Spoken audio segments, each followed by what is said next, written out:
Namaste, and welcome to our continuing series on the life divine with our beloved Ranga. We are in the chapter The Eternal and the Individual, page 385, beginning with the sentence, or the one possible reason.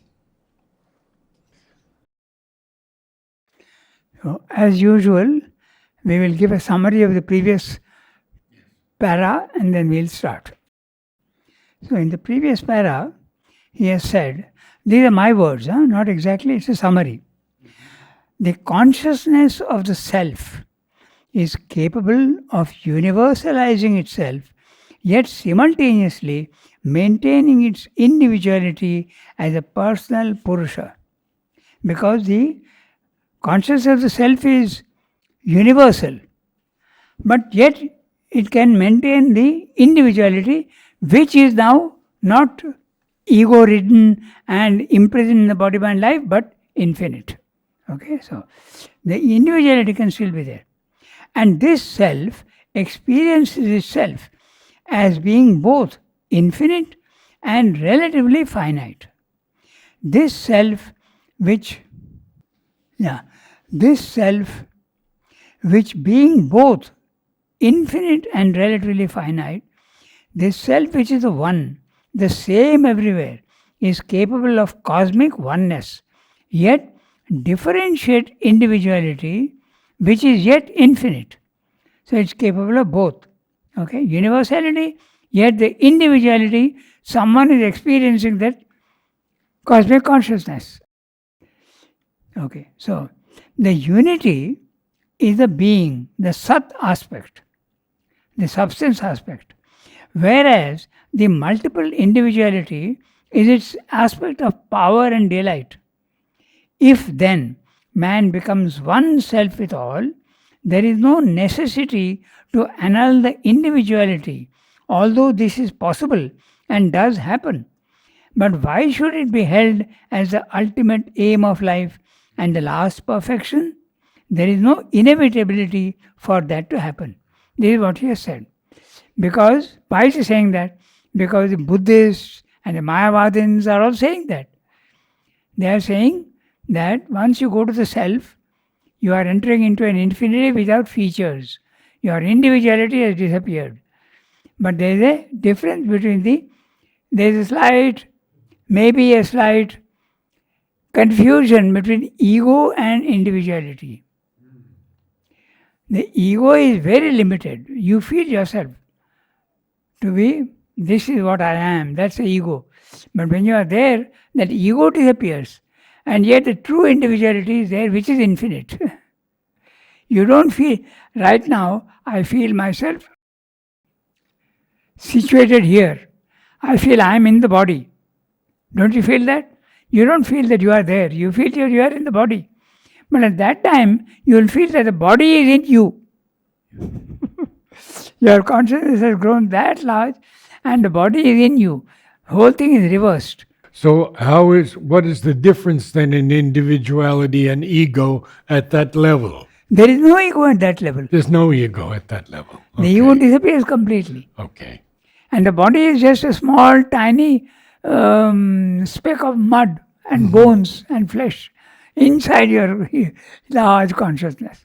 That's what he's saying. And so he's saying, but it's not necessary to lose your individuality. Your individuality can still be there. It's infinite, but it can be there. Now, he will give a slight different twist to the whole thing. I read it. Okay, so now he will say,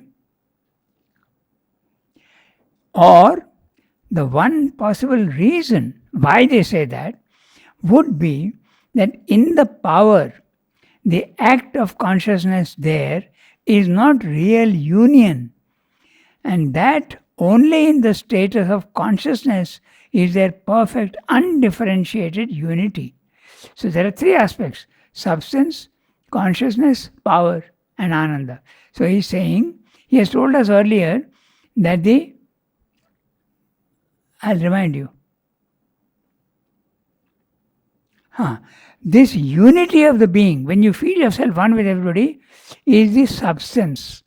My substance is the same as other people's substance. That substance is subtle, but still it is substance.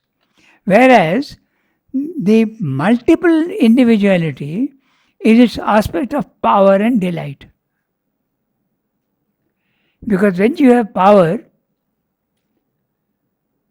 who has the power? Somebody has the power. Who is feeling the ananda? Somebody is feeling the ananda. So that is what he is pointing out. Individuality is still there. So now would it be the same in the supramental world? No. No one is feeling the power? The supramental world, the supramental beings? You have become yourself the divine. In the supramental world, your unification with the divine is complete.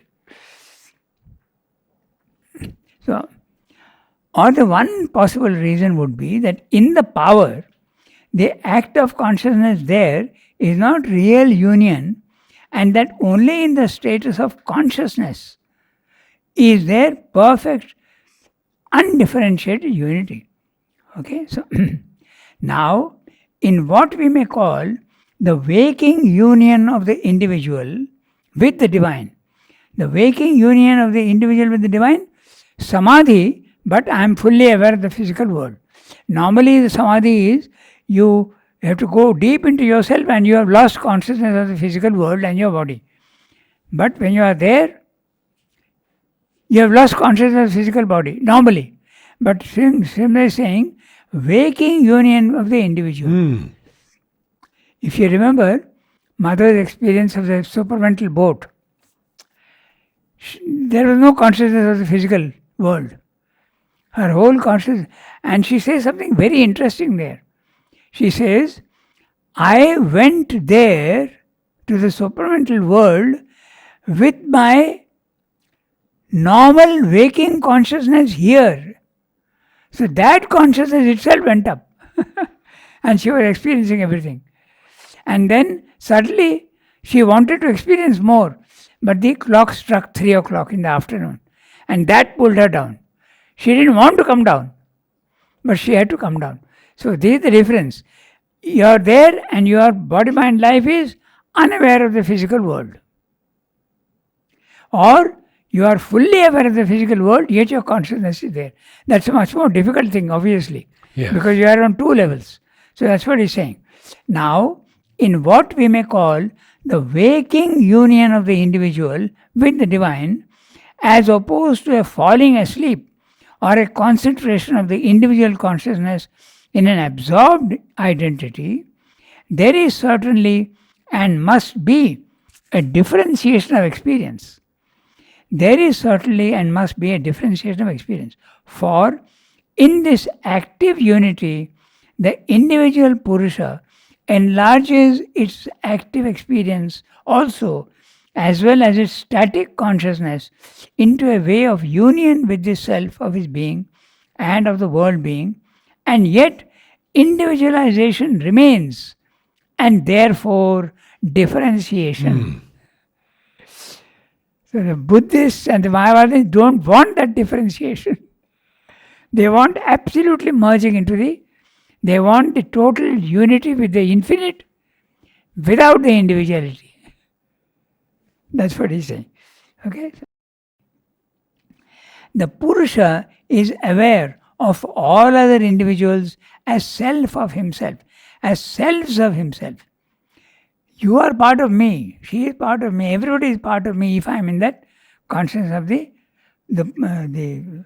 cosmic consciousness. The Purusha is aware of all other individuals as selves of himself.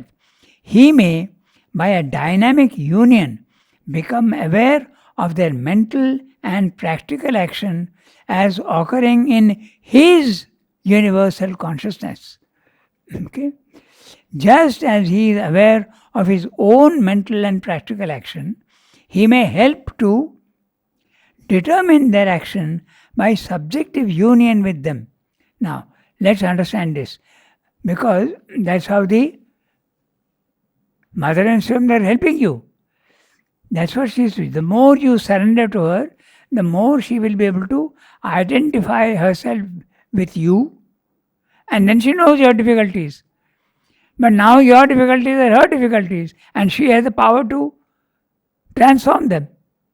So then you are benefiting with her power of transforming. But for that action to be permanent, you have to be absolutely surrendered. If you are not absolutely surrendered, then for a time you will feel free of your old problems because Mother has removed them. You follow what I am saying? Yes. But again you will fall back into that old nature. Now, I want to bring up something that sort of was in the last paragraph. Someone very close to me was leaving her body, and my daughter saw her in the heavens, and she said to my daughter, I don't want to leave here, but I have more to do on earth, and I have to come back. Can you repeat that again carefully? It was so beautiful there, she did not want to leave. Okay. But she said, I have more to do on the earth, so I must come back. Okay. And then, did she? Yes. Okay. So it was an experience, out-of-body experience. Yes. For that lady. Yes. So now what's the question? So what is the question? No, I was just sharing that. Okay. Yeah. Now because this experience that you are saying, it's not a cosmic consciousness exactly. You have gone out of your body with your vital being, your mental being, and you have gone there. But temporarily the ego and all that is not there. But you experience of seeing your individuality is very much there. But not the ego. Got it. And then you come back again. Yes. And the coming back, I'm not so sure that it always depends on you.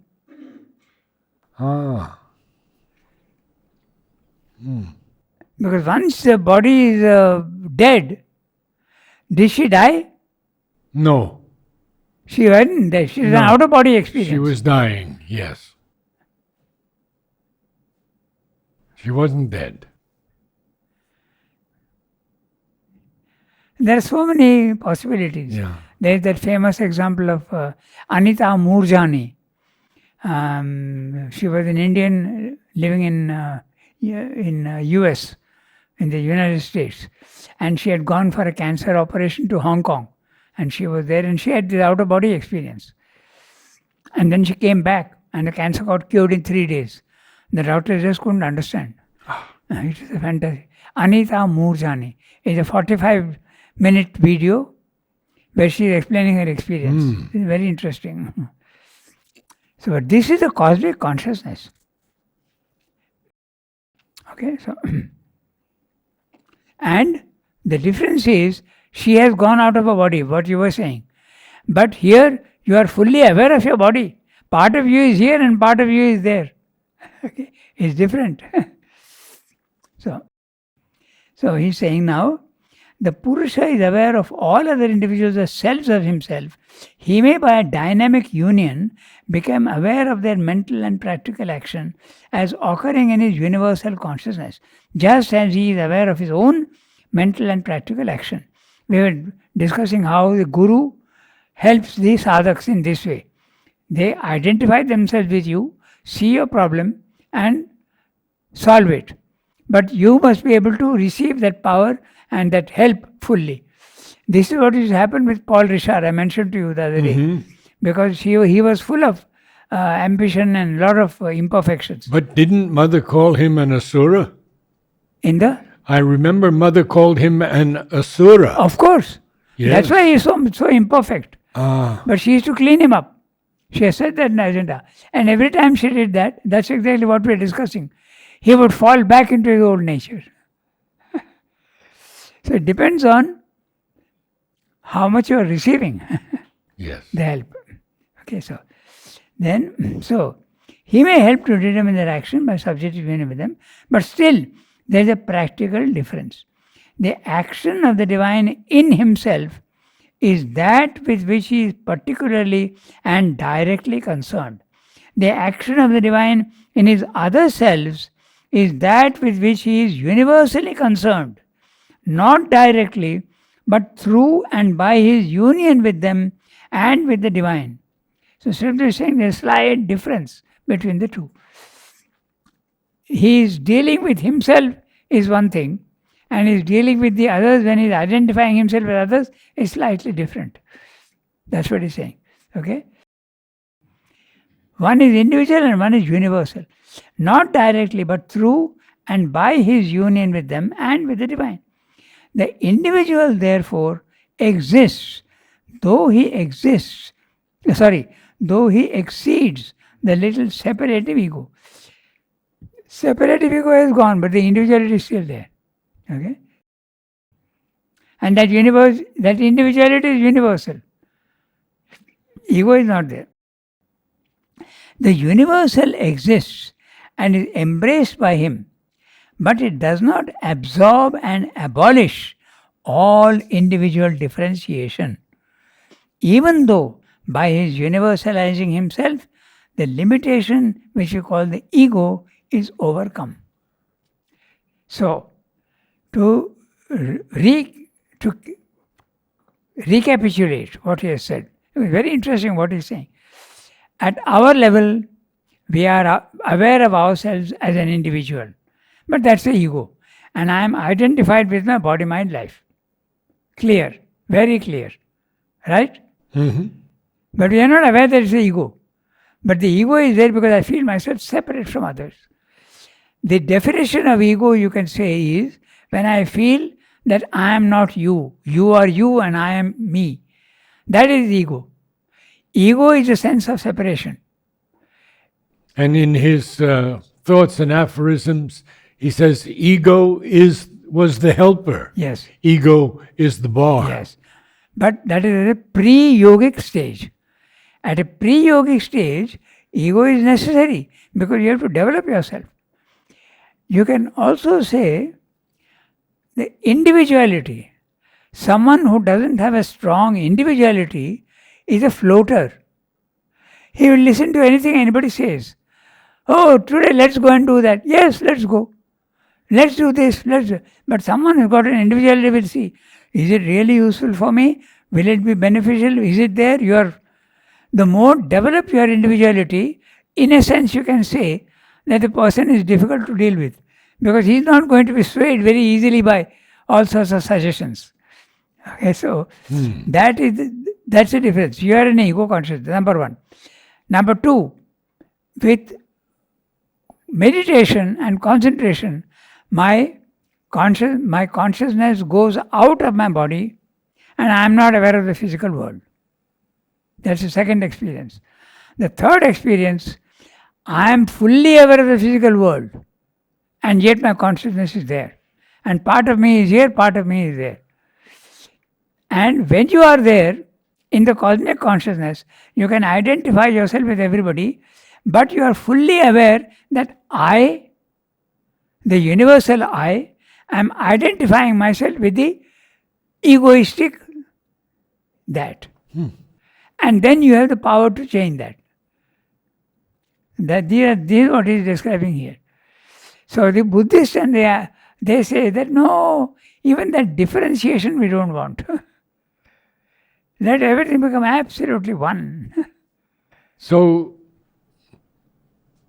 their way is also acceptable for them. Now, what Srimda will tell you now is, yes, it's possible to disappear like that without individuality. But why is that absolutely necessary? Yeah, why did you take birth? Yeah. I want to experience individuality, but with a universal consciousness. It depends on what your aim is. And certainly I want individuality, but not the ego. The other saying individuality we don't want. So Srimdev will say, fine, you want to do that. I have no objection. But I prefer individuality because individuality is also one aspect of the divine. The formless is fine, but the form is also divine. The finite also is divine. We come back to those 4 lines of William Blake. Yes. The infinitesimal is also divine. In fact, now, science we are discovering nanotechnology. There's tremendous amount of power even in the atom. And the smaller it is, there are all sorts of powers are there in it. So both are divine. So why are you rejecting the lower? That's the argument against the Buddhists and the Mayavadins. That's what he's discussing here. Okay? It's interesting. Now, we read the next para. Now, we may get rid of this differentiation by plunging into the absorption of an exclusive unity. But to what end? For perfect union? But we do not forfeit that by accepting the differentiation any more than the divine forfeits his oneness by accepting it. We have the perfect union in his being and can absorb ourselves in it at any time. But we have also this other differentiated unity and can merge into it and act freely in it at any time without losing oneness. So I can have both, he's saying, and I prefer to have both. The finite and the infinite. Okay, so without losing oneness. For we have merged the ego and are absolved from the exclusive stress of our mentality. Okay. I might forget, so I'll stop here and we'll discuss a little bit now. If you disappear into the infinite, there is no individuality. Then how will you help the others? You can't. You don't exist.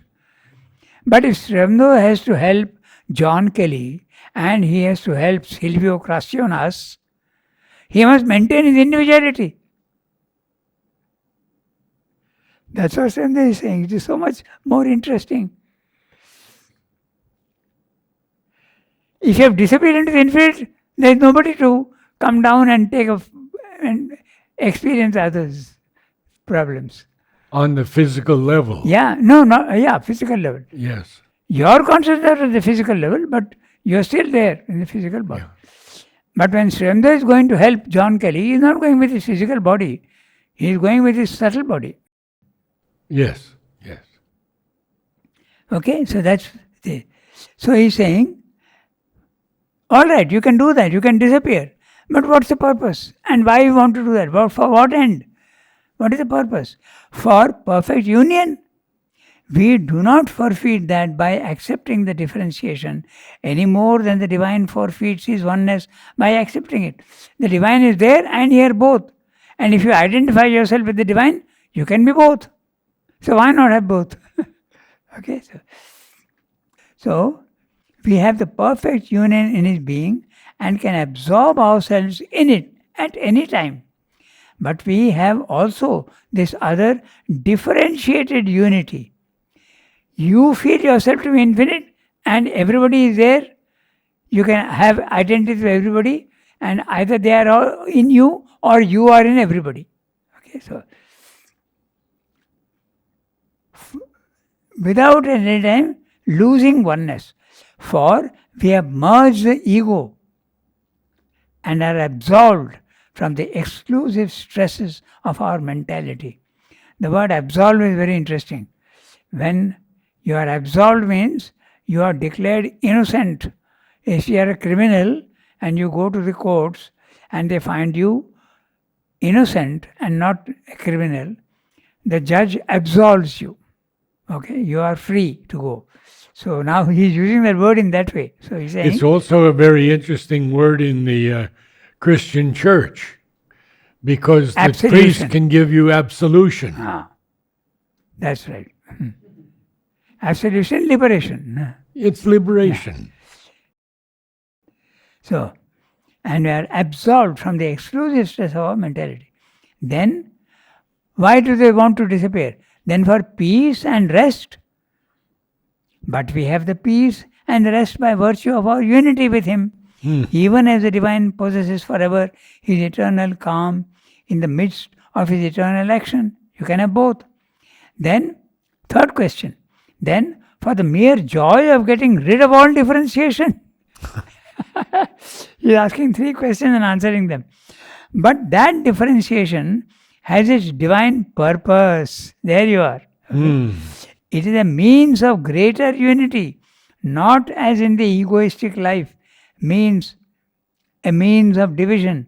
For we enjoy by it our unity with our other selves and with God in all, which we exclude by our rejection of His multiple being. In either experience, it is the divine in the individual possessing and enjoying, in one case, the divine in His pure unity, or in the other, the divine in that and in the unity of the cosmos. It is not the absolute divine recovering after having lost his unity. Certainly, we may prefer the absorption in a pure exclusive unity or a departure into a supracosmic transcendence. What the Buddhists are saying, we can do that. But there is in the spiritual truth of the divine existence no compelling reason why we should not participate in this large possession and bliss of His universal being, which is the fulfillment of our individuality. So Srimna is saying, I want my infinity, but I also want my finiteness without the ego. So and if he doesn't accept that, how is the supramental race going to come down? The supramental race has got a body. Okay? And they are here but with the divine consciousness. So you don't reject the physical world. The others are rejecting the physical world and going away. A very interesting discussion. Srimanta wants both. The divine is both. So why should I reject both? It's a subtler explanation of the thing which he has spoken about earlier. The divine has made the world. So why should you reject the world? He has made the world. What right do you have to reject the world? He is putting the same thing here in a different way. The Buddhist is saying, I want only the divine. I don't care for the world, it's so limited and so imperfect. But Srimanta is saying it doesn't need to remain imperfect forever. That's what he's saying. But we see further that it is not solely and ultimately the cosmic being into which our individual being enters, but something in which both are unified. As our individualization in the world is a becoming of that self, so is the world too a becoming of that self. The world being includes always the individual being. Therefore, these two becomings, the cosmic and the individual, are always related to each other and in their practical relation mutually dependent. But we find that the individual being also comes in the end to include the world in its consciousness, and since this is not by an abolition of the spiritual individual, but by his coming to his full, large and perfect self-consciousness, we must suppose that the individual always included the cosmos, and it is only the surface consciousness which, by ignorance, failed to possess that inclusion because of its self-limitation and ego. But when we speak of the mutual inclusion of the cosmic and the individual, the world in me and I in the world, all in me, I in all, for that is the liberated self-experience, we are evidently traveling beyond the language of the normal reason. That is because the words we have to use were minted by mind and were given their values by an intellect bound to the conceptions of physical space and circumstance, and using for the language of a higher psychological experience figures drawn from the physical life and the experience of the senses.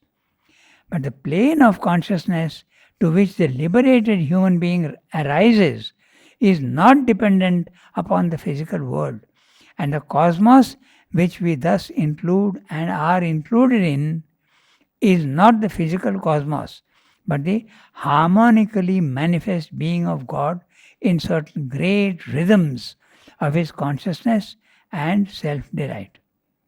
Therefore, this mutual inclusion is spiritual and psychological.